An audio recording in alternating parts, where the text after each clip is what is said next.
Hello મિત્રો, આજે આપણે જોવાના છે ભારતનો સાંસ્કૃતિક વારસો. એમાં આપણે આજે સૌપ્રથમ જોવાના છે તો કે નૃત્યો. ભારતના નૃત્ય કયા પ્રકારના છે મિત્રો? કે ભારતમાં નૃત્ય બે પ્રકારના છે. એક શાસ્ત્રીય નૃત્ય છે, શાસ્ત્રીય નૃત્ય, અને એક હોય છે લોકનૃત્ય. એમાં આજે આપણે સૌપ્રથમ જોવા છે શાસ્ત્રીય નૃત્ય. શાસ્ત્રીય નૃત્યમાં આપણે આજે સૌપ્રથમ જોવાના છે કયું નૃત્ય? તો કથક નૃત્ય જોવાના છે. કયું નૃત્ય છે મિત્રો? કથક નૃત્ય. એક્ઝામમાં અવારનવાર પૂછાતો હોય છે મિત્રો નૃત્ય. કુચીપુડી છે, કથકલી છે, મણિપુરી નૃત્ય છે, આ અલગ અલગ પ્રકારના નૃત્યો છે મિત્રો. એ પૂછાતા હોય છે. મોસ્ટ આઈએમપી કહી શકાય છે મિત્રો. તો સૌપ્રથમ જોવાના છે કથક નૃત્ય. જે કથક નૃત્ય છે એ કયા રાજ્યનું છે મિત્રો? કથક નૃત્ય. કથક નૃત્યની રાજ્યની જો વાત કરવામાં આવે તો ઉત્તર પ્રદેશ રાજ્યનું છે. ક્યાંનું છે? ઉત્તર પ્રદેશ. ઉત્તર પ્રદેશ રાજ્યમાં કયું નૃત્ય કરવામાં આવે છે? તો કથક નૃત્ય કરવામાં આવે છે મિત્રો. કયું નૃત્ય કરવામાં આવે છે? કે કથક. આ કથક શબ્દનો ઉદ્ભવ ક્યાંથી થયો હતો મિત્રો? તો કથક શબ્દનો ઉદ્ભવ થયો હતો કથા શબ્દમાંથી. ક્યાંથી થયો હતો? કથક શબ્દનો ઉદ્ભવ કથક શબ્દનો ઉદ્ભવ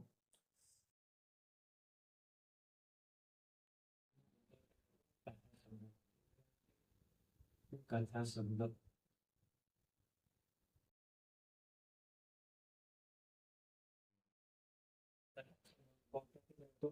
કે કથા શબ્દમાંથી થયો હતો. કથક નૃત્ય છે એ શેને લગતું નૃત્ય છે?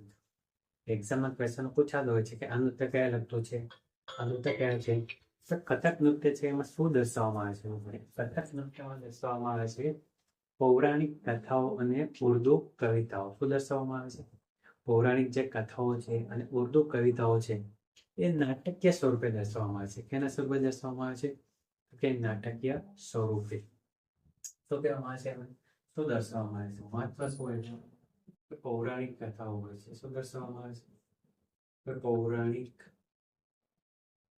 કથાઓ. પૌરાણિક શું દર્શાવવામાં આવે છે? અને ઉર્દુ કવિતા. ઉર્દુ કવિતાઓ. આ બે વસ્તુ દર્શાવવામાં આવે છે. શેમાં?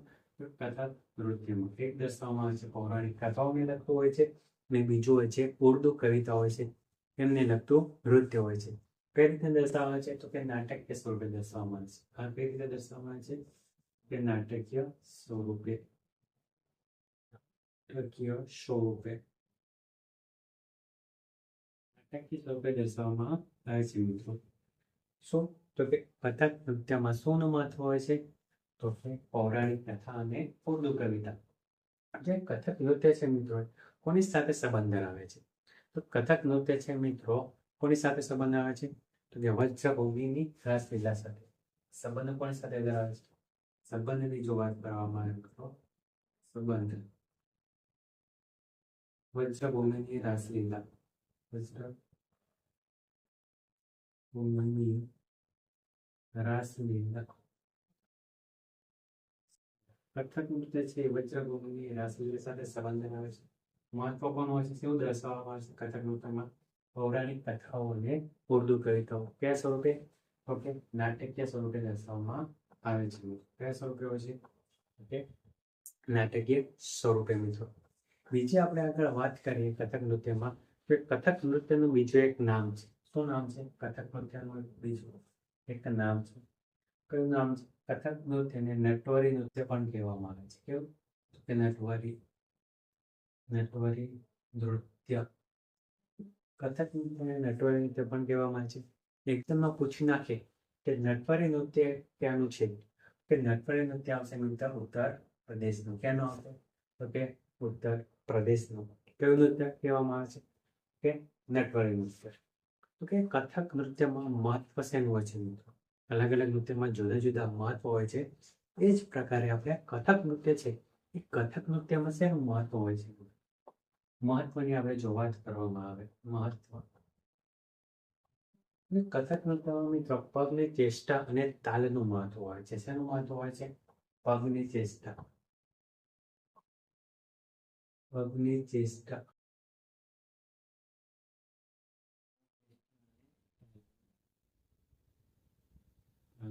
બેનું મહત્વ હોય છે, પગની ચેષ્ટા અને તાલનું મહત્વ હોય છે. શેમાં?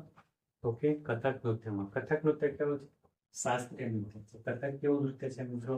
તો કે શાસ્ત્રીય નૃત્ય છે. તેથી પગની ચેષ્ટા અને તાલનું ખૂબ જ મહત્વ રહેલું છે મિત્રો. શેમાં? તો કે કથક નૃત્યમાં મિત્રો. જે આ કથક નૃત્યની શૈલી કયો છે મિત્રો? કથક નૃત્યની શૈલી એક્ઝામમાં પૂછાય છે મિત્રો કે આ નૃત્ય કયા શૈલીમાં કરવામાં આવે છે. આ જે કથક નૃત્ય છે એ મિત્રો એની શૈલી કઈ છે?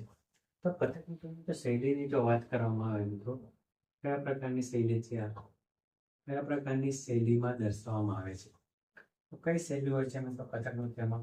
તો કથક નૃત્યની બે શૈલી છે, ધ્રુપદ શૈલી એક છે ધ્રુપદ અને બીજી છે ઠુમરી શૈલી. બીજી કઈ છે? કે ઠુમરી.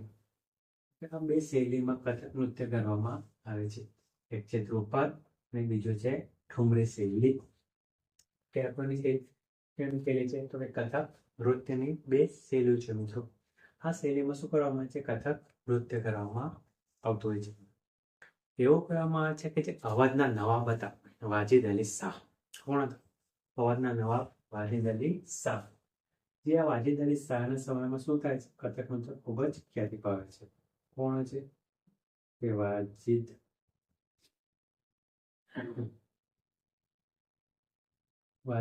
અલી વાજિદ અલી શાહનું કથક નૃત્ય શું થાય છે? ખૂબ જ ખ્યાતિ પામે છે મિત્રો. વાજિદ અલી શાહમાં એક કથક નૃત્યના નિષ્ણાંત હોય છે. એનું નામ શું હોય છે મિત્રો? ઠાકોર પ્રસાદ. શું નામ હોય છે? કે ઠાકોર પ્રસાદ. ઠાકોર પ્રસાદ કોણ હોય છે? ઠાકોર નિષ્ણાંત હોય છે. કોણ હોય છે નિષ્ણાંત? શેમાં નિષ્ણાંત હોય છે? કથક નૃત્યના નિષ્ણાંત એટલે કોણ? કે ઠાકોર પ્રસાદ. કોના સમયમાં હોય છે? તો કે વાજિદ અલી શાહના સમયમાં. એ જે ઠાકોર પ્રસાદ છે એને 3 છોકરા હોય છે. ત્રણેય છોકરાઓ પણ શું હોય છે? તો કથક નૃત્યમાં કેવા હોય છે? તો કે નિષ્ણાંત હોય છે. અને કથક નૃત્યનું ખૂબ જ ખ્યાતિ પામે છે મિત્રો. શું કરે છે? કથક નૃત્યની ખૂબ જ ખ્યાતિ પાવે છે મિત્રો. તો કે ઠાકોર પ્રસાદ અને ઠાકોર પ્રસાદના 3 પુત્રો હોય છે તે મિત્રો. તેનું મહત્વ હોય છે પગને અને તાલનું મહત્વ હોય છે મિત્રો. હવે આપણે આગળ વાત કરીએ મિત્રો તો કે અલગ અલગ શબ્દો હોય છે મિત્રો. કેવા? જેમ કે જોઈએ આપણે શું છે? જુગલબંધી છે, ઠાઠ છે. કથક નૃત્યમાં કેટલાક શબ્દો છે એનું મહત્વ આપણે જોઈએ મિત્રો. સૌપ્રથમ આવે છે ઠાઠ શબ્દ. કયો શબ્દ આવે છે? ઠાઠ. ઠાઠમાં શું દર્શાવવામાં આવે છે? ઠાઠ શું છે? ઠાઠમાં શું દર્શાવવામાં આવે છે? ઠાઠ શબ્દ છે ને લખતો છે મિત્રો. કે ઠાઠ શબ્દમાં અલગ અલગ પ્રકારના શું હોય છે? અલગ અલગ પ્રકારની હરકતો કરવામાં આવે છે. શબ્દ શબ્દમાં શું કરવામાં આવે છે? તો કે જુદા જુદા પ્રકારની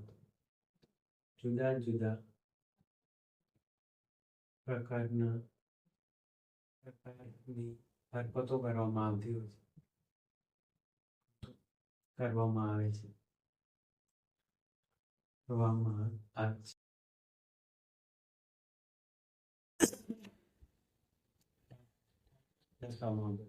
ઠાઠ છે ઠાઠ શબ્દ દર્શાવે છે કે જુદા જુદા પ્રકારની જે હરકતો કરવામાં આવે છે એને શું કહેવામાં આવે છે?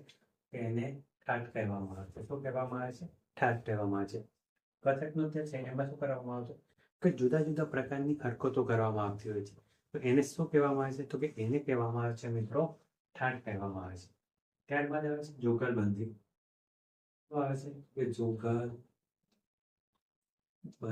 જુગલબંધી શબ્દ શેને લગતો છે? કે જુગલબંધી શબ્દ છે એ નૃત્યકાર અને તબલાવાદક વચ્ચે શું થાય છે? રમત રમાય છે. કોની વચ્ચે હોય છે? કે નૃત્યકાર અને તબલાવાદક વચ્ચે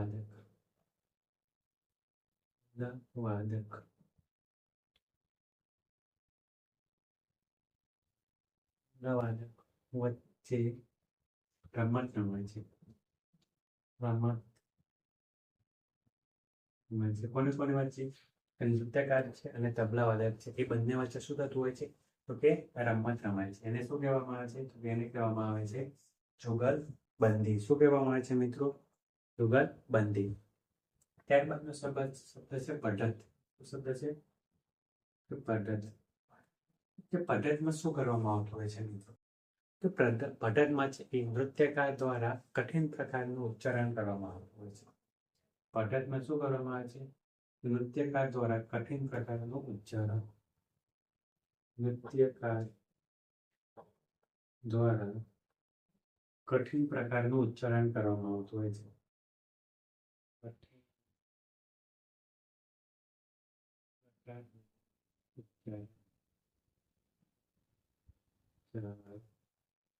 કે મિત્રો આ રીતના હોય છે. આ શબ્દો છે ઠાઠ છે, જુગલબંધી છે, પદ્ધતિ. કોને લગતા શબ્દો છે? તો કે કથક નૃત્યને લગતા શબ્દો. તો કે આ તો આપણું કથક નૃત્ય. જો તમને વિડીયો ગમે તો લાઈક એન્ડ શેર કરી દેજો.